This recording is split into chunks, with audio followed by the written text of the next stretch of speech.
আল্লাহকে আল্লাহ আল্লাহ বলি। অন্য অন্য শব্দ অর্থ করতে গেলে আল্লাহ হলো জিরো।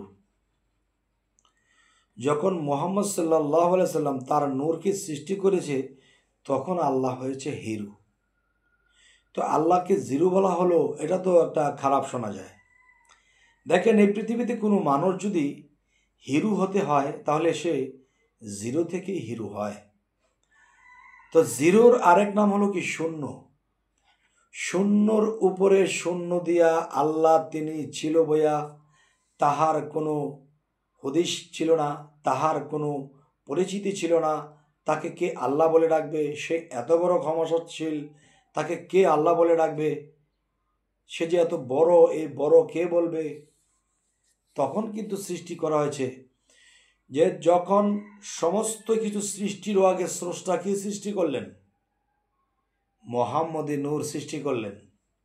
মোহাম্মদী নূর সৃষ্টি করার পরে আকাশ, জমিন, পাতাল, সাগর, নদী, গ্রহ, নক্ষত্র, তারা, এই সমস্ত কিছু মোহাম্মদী নূর থেকে সৃষ্টি করা হয়েছে। এবং সেই মোহাম্মদ সাল্লাহ সাল্লামকে যখন আল্লাহ সৃষ্টি করলেন তখন কি হলো জানেন?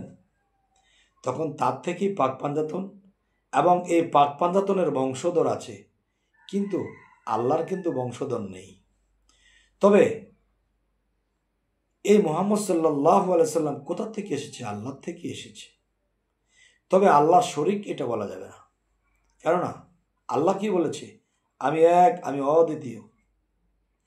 যাই হোক, এখন যে মূল বিষয়টা আমি বলতে চাচ্ছি যে আল্লাহ কিন্তু একা একেশ্বর, শূন্যের উপরে শূন্য দিয়ে তিনি বসেছিলেন।